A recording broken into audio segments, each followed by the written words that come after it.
Hello everybody, and obviously all the cinephiles and TV lovers out there, but also the music lovers. Our podcast is usually in Spanish, but today we are going to change that, and we are going to start also taking a lot of interviews in English about artists, actors, and especially musicians and independent musicians who are one of my biggest interests.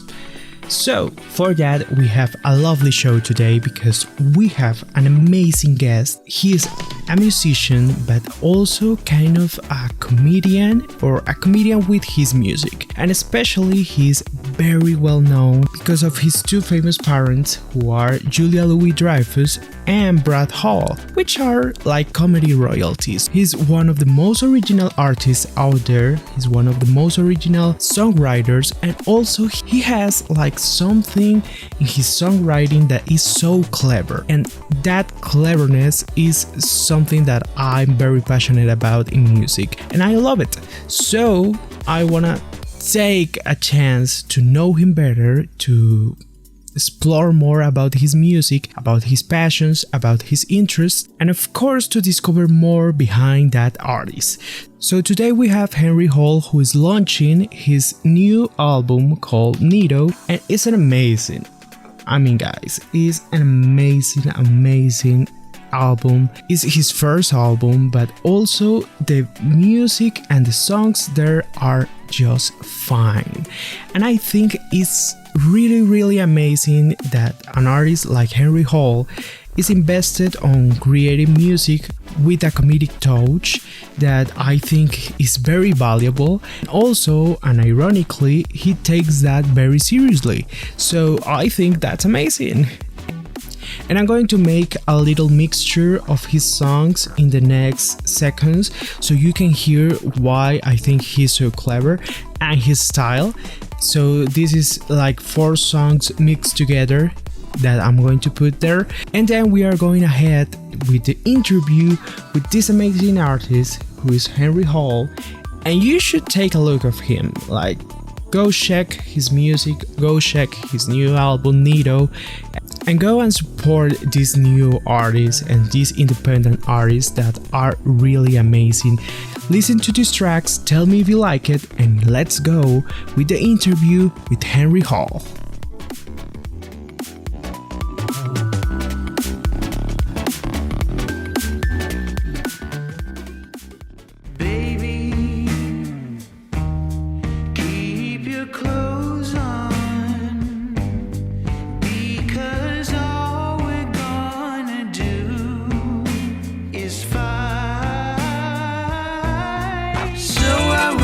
Appreciate some kind of apology, 'cause I feel so bad for making you feel bad, honey.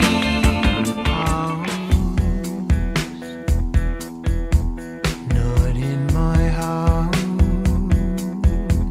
I'll go insane if you try to use that phrase again in my house. Remember that you can find this podcast that is usually in Spanish and also in English with the name of Muscine podcast. Muscine is spelled M-U-S-C-I-N-E. For those of you out there who don't know how to spell Muscine, you can find me as Muscine in Instagram and Facebook, and you can check out all the interviews that we do, actors, musicians, and all the entertainment industry that we can have on this podcast. So go check it out, subscribe, follow us, and stick around because this is going to be great. Well, Henry, it's a pleasure to have you here and talk about your music, the album, of course your music career, but let's start with the beginnings and of course when you were a kid. What was it like growing up in LA? LA was a great place to grow up, man. I mean, every single kind of person you could ever think of lives in Los Angeles. I was exposed to all different kinds of music, from, all different kinds of jazz and bossa nova music and different, rock music, indie music, folk music. But I kind of, in school, I was in jazz band.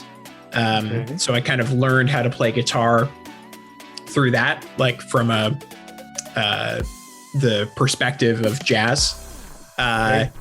And then outside of that, kind of secretly, because my friends were sort of snobby about jazz music and stuff, and looked down a little bit on rock. Totally. I kind of did the rock band thing on the side, and that's where I really started to sing. But I never really considered myself a singer. Because I had been trained with guitar. I had never trained with singing. So there was a concert, like a school concert, like a Christmas concert. And I sang a Paul Simon song for the concert, and people really liked it. Like, I got a good response. And I remember thinking, like, okay, maybe this is something that I should pursue and that I should do. So that kind of set me off from there. And I've been writing my own music and putting it out pretty much ever since.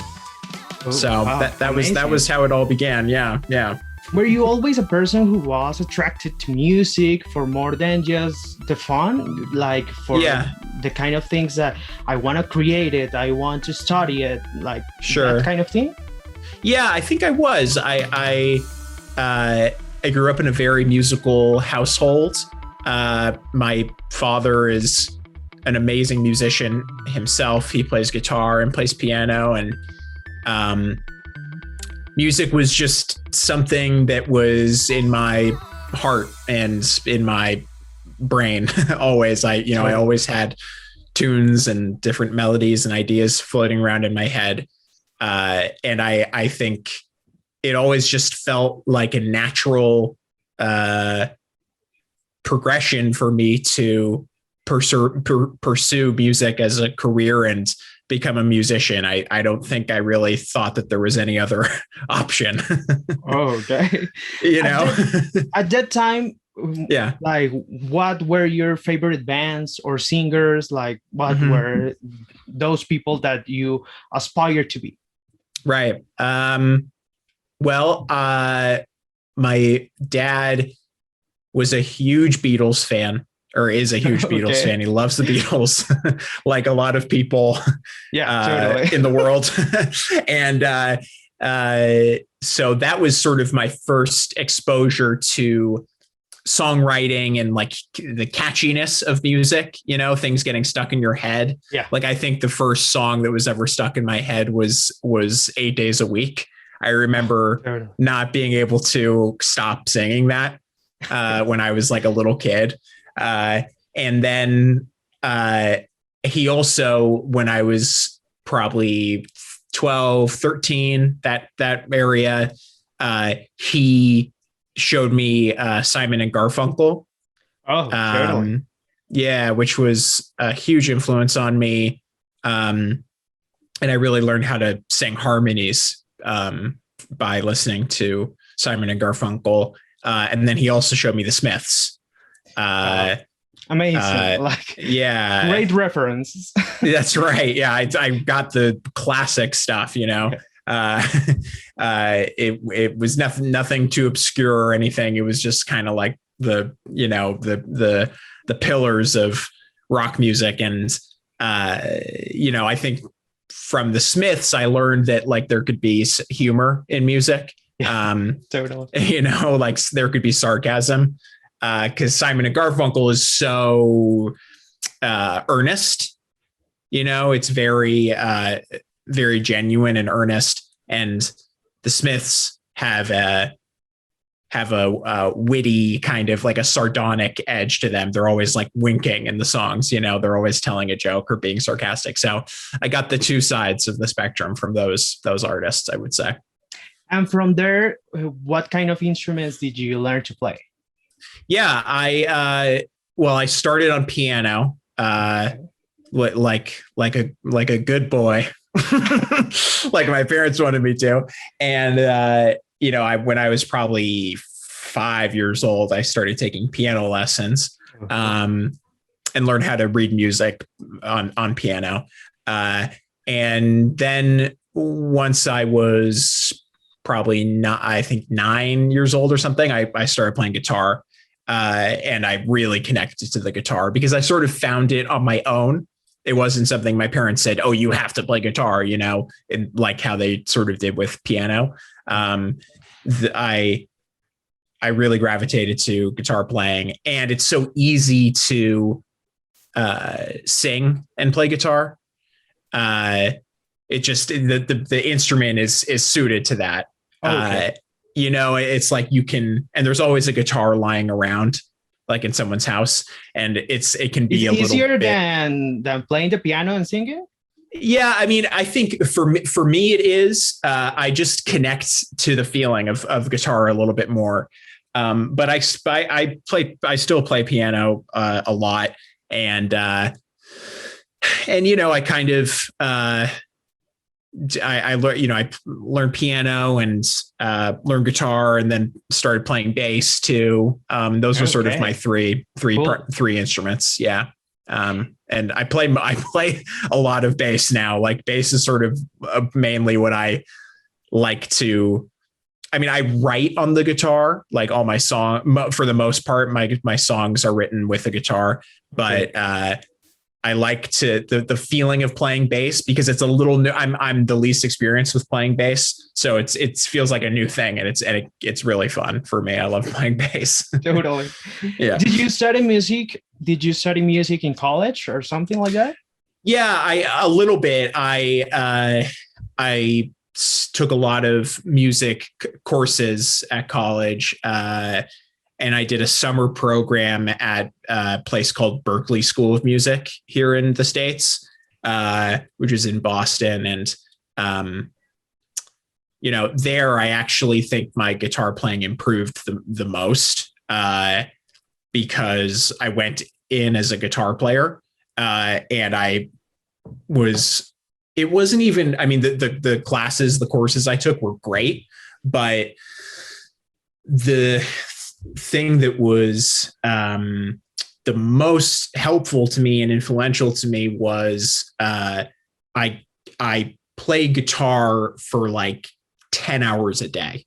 Like I was playing guitar so much. And if you do that for a few months, like I did, like a crazy person, truly, totally. It was like I had unlimited, I felt like a guitar superhero at the end of it. Totally. I was like, I felt like I, could just play for hours on end. And I, if you're playing that much, you're going to really improve quickly. So, that was a big thing for me from a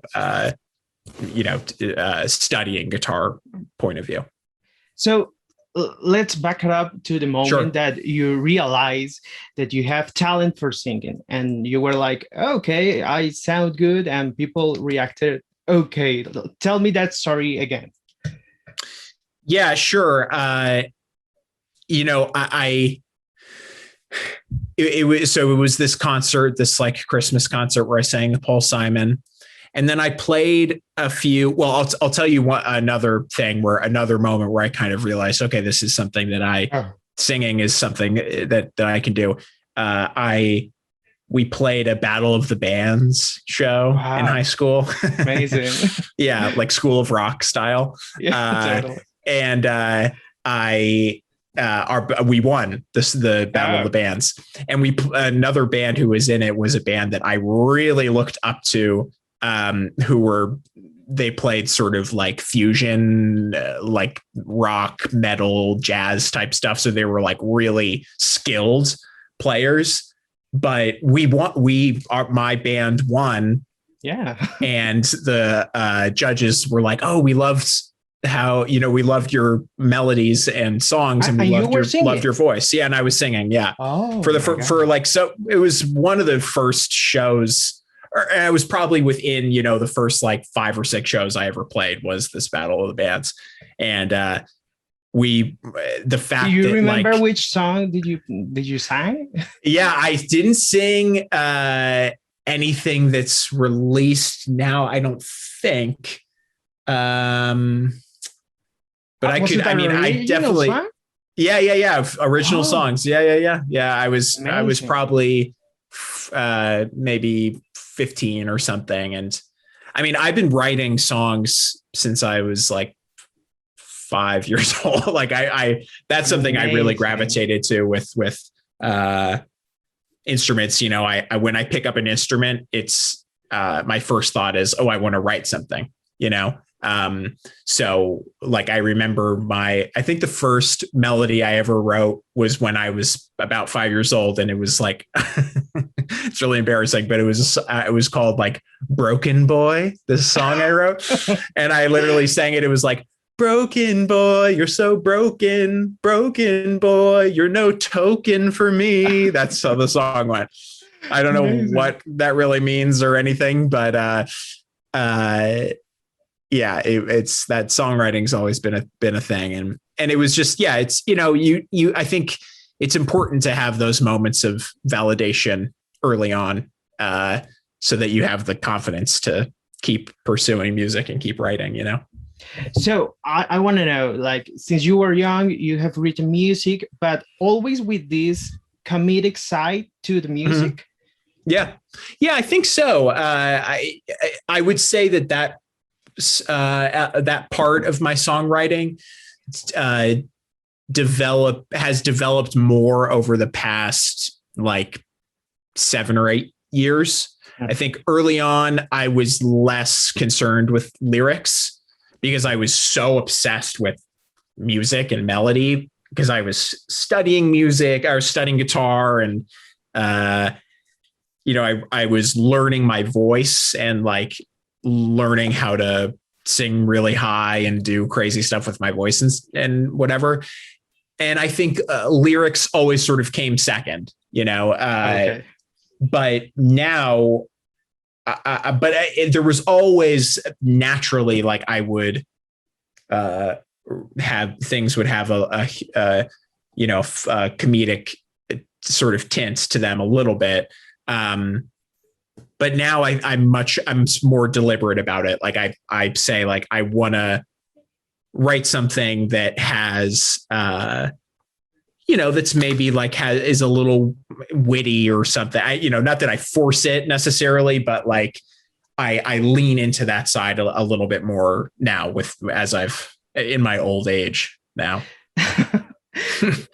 That's funny for me to hear, because like when I think of your songs, I don't think about, well, I think also about like, it's a good rhythm, it's a good music, all of that, and it's a great voice and all of that. But the songwriting is for me the best thing, like the first thing that I was attracted to in your music. So it's funny that you say that the lyrics were the least important at that time.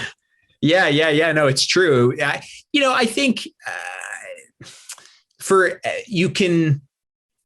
lyrics are something that you can shift and put a lot of thought into. And like, I think they get better the more you work on them. Okay. But with melody, you can overthink it, and you don't want to do that. You know, like, it's always best to go with your instincts with melody and like sort of the first thing that comes to your head. But with lyrics, I think it's okay to like take a lot more time and think about what you really want to say. But I think that, you know, when I was younger, I wasn't really interested in putting in that work. Okay. I sort of treated lyrics in the same way that I did the melody. I was like, okay, the first thing I think of, that's going to be the song, you know? Okay. And, but now, yeah, I'm much more like, okay, what do I really want to say? Like, what's really the story of the tune, you know? Totally. And you were on a band, and where were you going to play with your band? Like, which? Yeah, we played, well, I lived in New York, do you mean like band in high school or like sort of, yeah, we played around town and at friends' houses and things like that, you know, just little stuff, nothing too substantial. But, you know, it's funny, in Los Angeles, you, because there are so many sort of like historic famous venues, even small venues that kind of, not everyone can play, but it's, you can email the House of Blues or, or like the Whiskey a Go-Go or something and be like, hey, do you have any open slots for us to play? And they'll respond and say like, yeah, come play at this date, if you sell this many tickets, then you can play. So we did that a few times. Like we played the Whiskey, and we played the Viper Room. And we did like a benefit kind of concert type thing, and we played at the El Rey, which is another venue here. So it's sort of funny that like I got to play those venues so early on. Like for someone who's not from Los Angeles, it's like, oh my God, that's insane. But yeah. And then, later on, like in college, I played, at different like places on campus and things like that. And then I started to play some more in New York, and then in New York, I played a lot of great venues there, small kind of clubs and stuff. And yeah, just all over. And what was it, the music of that time like? Like, what was the topics where you were dealing with? And was it the same dark comic style that is it now? I hate to say it, but yes. Okay. I think I've been dealing with the same problems for like 20 years. Like I've had the same like anxieties and, neurotic like tendencies in my head for years and years and years. So, I think that I've come to be able to articulate it a little bit clearer now. But if you go back and listen to songs of mine from then, you're going to find that it's pretty much about the same stuff. Totally. Yeah. Well, yeah. I want to know, like, and then you go to a production company, to a record label to create more music, or it's always been independent for you? Yeah, I've worked with a couple labels here and there, but it was never really the right fit for me. And I think that, nowadays for some people, being with a label really works, and it's what they need. But I've found that, because of the internet and because of, people like you reached out to me, directly, it's like there's no real need as much for smaller artists anyways, for like the middleman of the label, and like I being independent, I have total freedom. I work with a distributor called STEM. So they're the people who put the music up on the different, Spotify and Apple Music and stuff. But they, and they're great. But I enjoy the freedom of the being independent. That's really what it comes down to. Totally. And when you listen nowadays, those first EPs that you created and listen to this full length album, do you see the evolution? Like, is it a revolution? Yeah, I do. I think, especially from a recording and production value standpoint, that's what I really hear, and that's what I'm sort of like listening to in the music. Like I like the overall sound more than what I've just learned so much more about how to record music, and I can really hear the difference in that way. And then I also think, when however long ago it was, like 7, 8, 10 years ago, when I first really started to become more committed and put more effort into my lyrics, I would often sort of the story in the song would only take like 2 steps. It wasn't a full arc. Okay. And I think that on Neato, on the full length album, that was something that I was really focused on, and I felt like I needed to do. Like the bridge section, for example, of the song had to add another element to what had already been said, and then it all gets capped off in, it sort of like gets it's tied up in a bow in the final chorus, and not that every song does that with the bridge and the final chorus, but I wanted to make sure to have a full arc of what I was saying in every song, as opposed to like just one idea or just one sort of line that I'm dealing with. So I definitely hear the evolution with the lyrics for sure. Totally. For the people who have not like hear you, how would you describe your musical style? Yeah.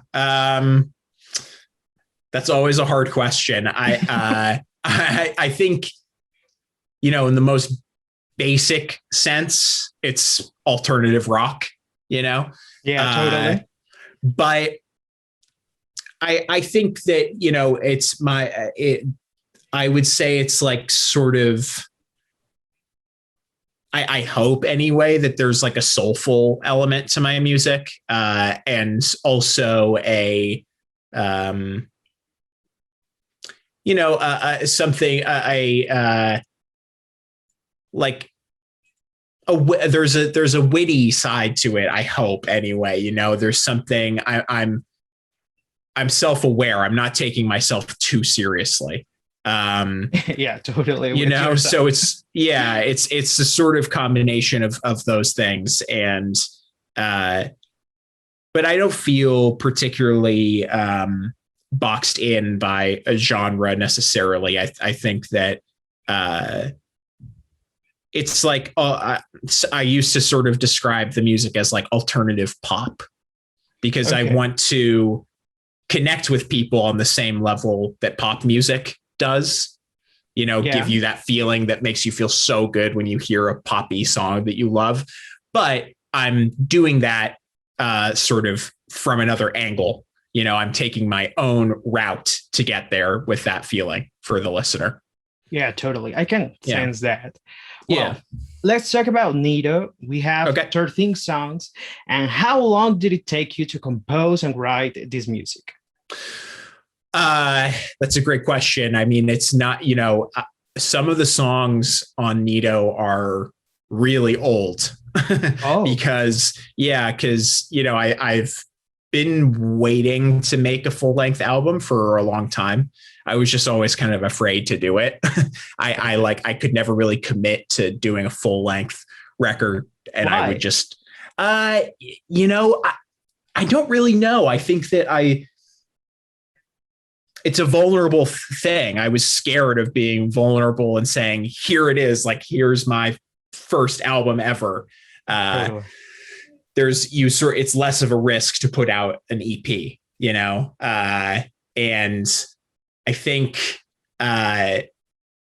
because of that, I wanted to make sure that these songs were like the 13 best songs that I had lying around, whether that meant that they were brand new, like, for example, John the Dog and Life of Me are two examples of songs that were really new. Like, I wrote those right before we started recording the actual album tracks.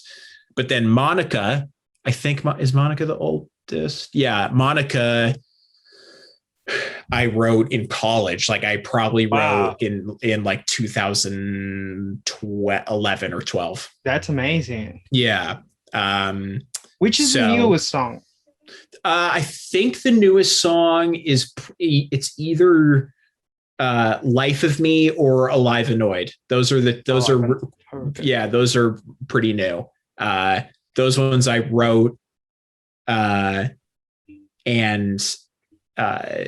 pretty much like was in the studio making the versions that you hear on the album, like, immediately. I mean, everything. So the recording process of like none of the recordings are like 10 years old, but some of the songs were written like that long ago. But then in terms of the recording process, well, I worked with my good friend and producer, Dylan Bostic, on this album. And we recorded the album in about a year. It took about a year.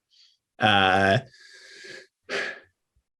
think, you know, we were pretty leisurely about it. We weren't rushed or anything, which was great. I think, you know, we all the songs were written and like ready to go before we started recording. So there was no like writing in the studio or anything like that. But yeah, I would say about a year. So you didn't change any stuff from those old songs? Not really. No, I mean, there were, I kind of find for the most part, you know, I write a song and it kind of is what it is. You know, okay. I don't really have it. I'm not really so prone to rewriting stuff because I want the song to sort of speak to where I was at that moment, you know.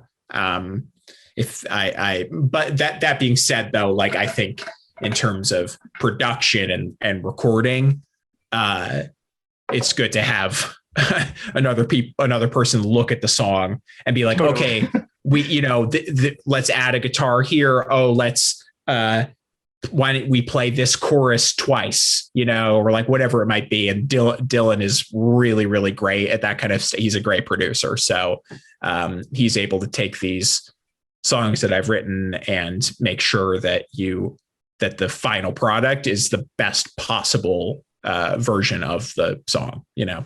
Totally. Does each song represent something in your life or an anecdote from your life? Yeah. Yes and no. I mean, I rarely write. I rarely does something, you know, happen to me and then I say, oh, I have to write a song about that. Okay. I mostly, this is maybe something that's left over from like my early days of writing songs when I didn't really care as much about lyrics. I tend to, you know, I always start with the chords on the guitar. And then I like start singing a little melody and I often like just instinctively sing a couple little words. And then from those words, I kind of connect those together. And then a story kind of starts to develop. And sometimes it is something that relates to my own life, but then other times it doesn't really all the songs relate to how I'm feeling, like they have to do with how I'm feeling, but not all of them have to do with something that necessarily happened to me. Oh, okay. You know, do you know what I mean? So, because I was like, did Henry do all the stuff? Like, did that happen to him? Like, yeah. I mean, yeah, it's to some degree. Yeah. Like because all your anxiety is all over the album and I love it. It's amazing. Do you feel that? You. Yeah, I do. Oh, definitely. Yes. You can. I think I'm glad that you feel that way because that's definitely what I was intending and what's definitely in there. So you get a good grade for listening to the album. But like, yeah, no, I mean, you know, John the dog, for example, that's kind of a true story. You know, like my mom wouldn't let us have a dog when I was little. And, but then, you know, I sort of like relate it back to my, anxieties and depression and feelings like that as it goes. Okay. Yeah. Where does that funny bone comes from? Like, obviously this is a bit naive for me to ask because your parents are Brad Hall, and Julia Louis-Dreyfus, who are geniuses in that sense. And literally all their lives, it's been in comedy. Like, I think it's like you. I mean, that's really it right there. I think that it just comes with growing up in a household that's where everyone is joking around all the time. It was just sort of it's a very natural thing for me to. But comedy very be important funny. for you Yeah. in your life, in Very your family. important. Oh yeah, very important. Everyone is constantly trying to say the funniest thing. Okay. You know, It's like a competition. Yeah, a little bit. Yeah, totally. But I think it's healthy though, in my opinion. Yeah, You know, totally. I think that like it's a sign of like some emotional intelligence to be able to be funny. And there's, I pursuing comedy, like stand-up comedy or acting in comedy, doesn't really appeal to me. I don't get the same artistic fulfillment from that than I do with music. Okay. But I think that it's just, there's no way around the comedy stuff, like entering in some way or another into the music. If it would be not genuine if I didn't have some funny stuff in there, because I'm always telling jokes and stuff. Totally. Yeah. So when did you make the decision to say, okay, I'm going to make an album? Mm-hmm. Well, it was actually after things didn't work out with a label that I had been working with. Things were going well with them, but then kind of out of nowhere, it ended. And I was feeling prepared to record an album for this label. And so I had the gears had already started turning. And this was probably in 2018, I think, something like that, like 2 years ago. And then when it didn't work out with them, I think I felt some drive to do it myself. Okay. So I called up Dylan, and Dylan also produced Questions, Comments, Concerns, which is the EP of mine that came out right before Neato. And we had worked together. It had been great working with him. And I was like, why can't I thought in my head, I was like, okay, if we can do 4 songs, why can't we do 13 songs? So I was like, I literally texted Dylan and I said, hey, do you want to make an album? And he responded, yes. Okay. So that's what happened. Yeah. The first single of this album is Guy, right? Yeah. Mm-hmm. And the video is very cool. Like, how was it to record it on the beach and in the water? How was it that? Oh man, it was so fun. I surfing is my other passion in life. It's like the thing that I grew up doing. If some kids play soccer or play basketball or whatever, and for me it was surfing. Like I did competitions and everything like that growing up. So to be able to do that in a video was what dream come true. And it was during we shot it during like the worst part of quarantine here in the States. Yeah. We shot it during quarantine. Yeah, which was not easy. Yeah. But I was with my family. So I had my dad direct it. Okay. which was great. So I didn't have to, I stayed within my bubble or whatever. And my friend, John Bellinger was the director of photography. And we just were outside shooting this great video on the beach and stuff. And the main thing was just don't drop the camera in the ocean. That was pretty much the only worry of the whole shoot.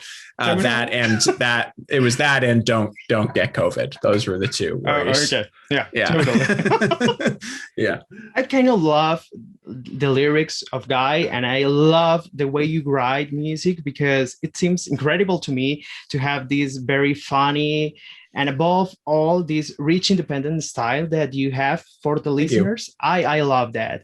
And I was wondering, with songs like Tattoo, Nervous Cousin, Alive Annoyed, and parts where that are like incredibly funny to me, like when you say like "Sweetie, come see the sunshine," but no, F you, like that are really funny.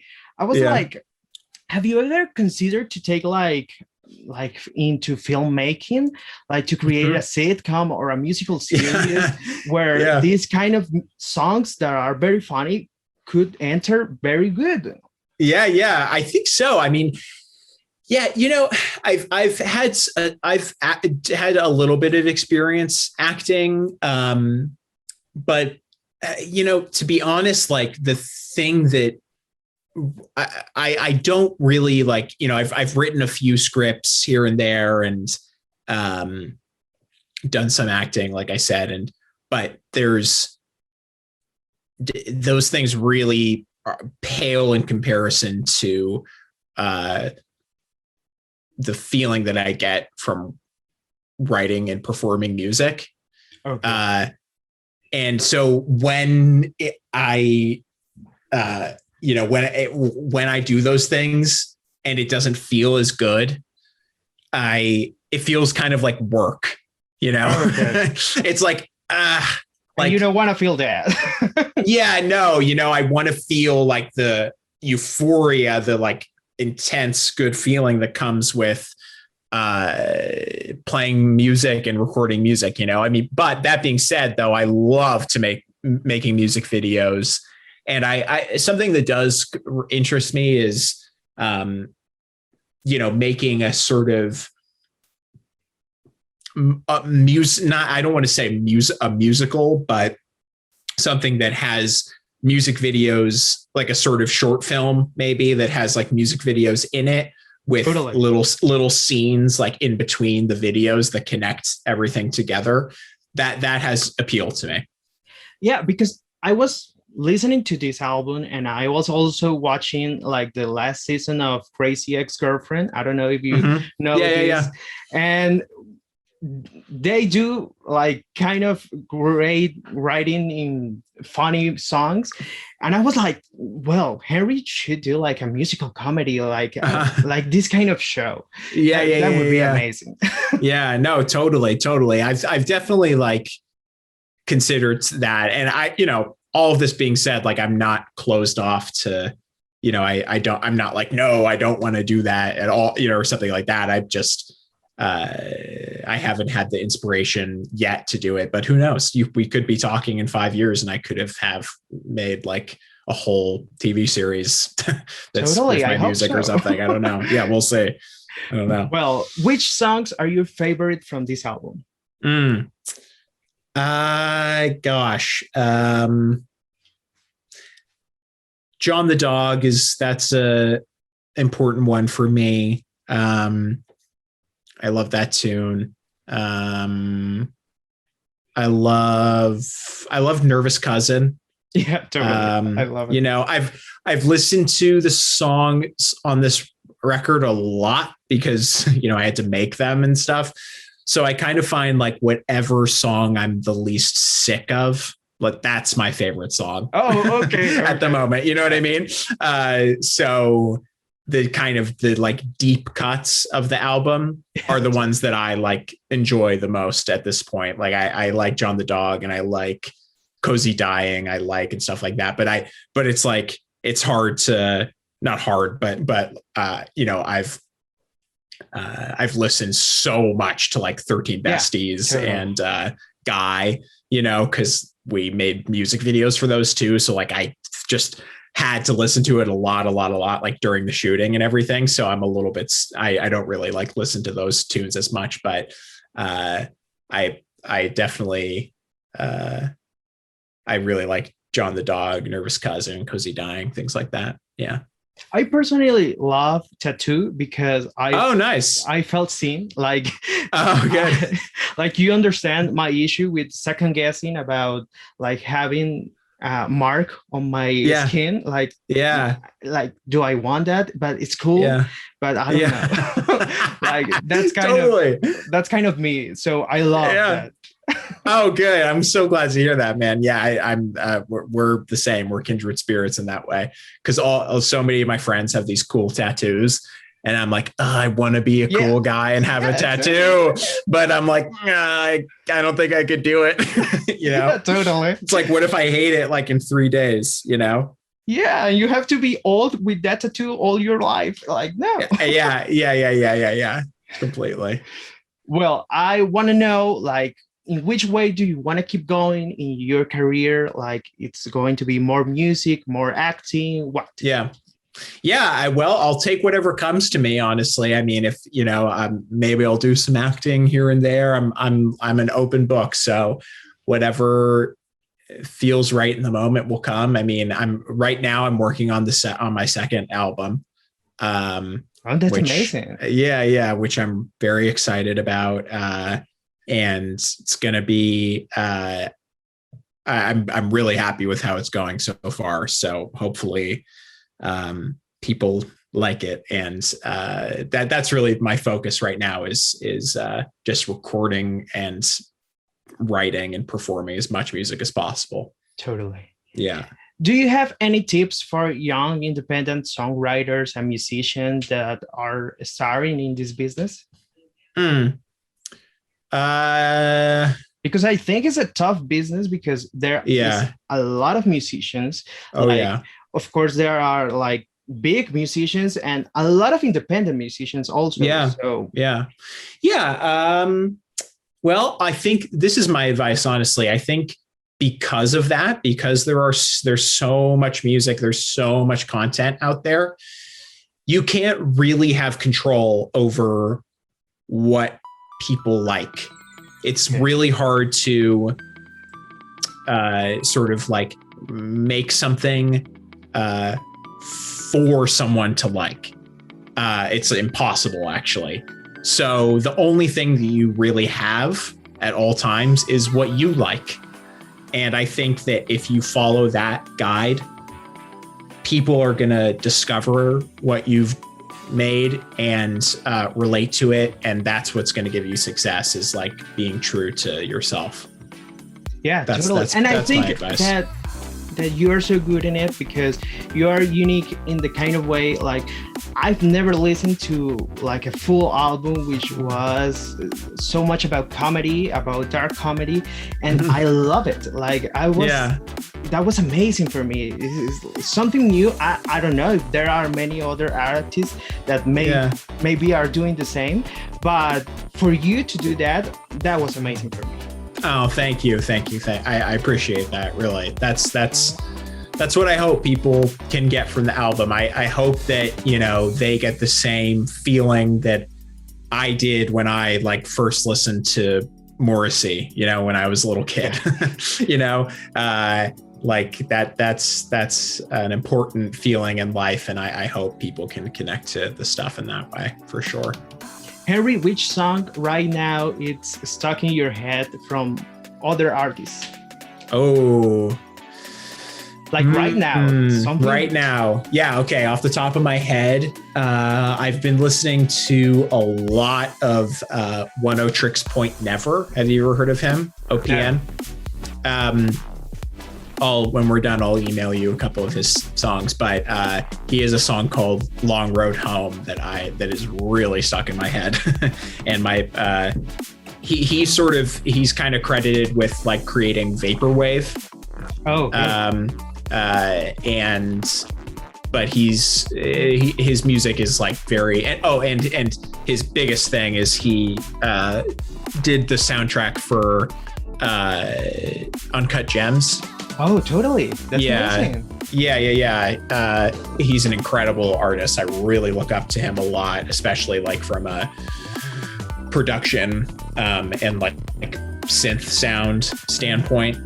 He makes some incredible sounding music. So that's Long Road Home is what's stuck in my head right now for sure. Henry, it's been a pleasure to have you here on Muscine Podcast. Thanks for sharing your thoughts and all the music and this album that is amazing. And keep going. I hope to talk to you when this new album comes around. Sure, man. It was a real pleasure talking with you, and you had great questions. And anytime you're wanting to talk, I'm ready to talk. Recuerda que puedes encontrar a Muscine Podcast en Instagram como @Muscine, en Facebook como @Muscine Podcast o encontrarnos en cualquiera de las plataformas donde escuchas podcasts como Apple Podcasts, Deezer, Spotify, Evox, entre otras, en donde nos puedes seguir o regalarnos 5 estrellas o una pequeña reseña que permitan saber por qué les encanta este programa.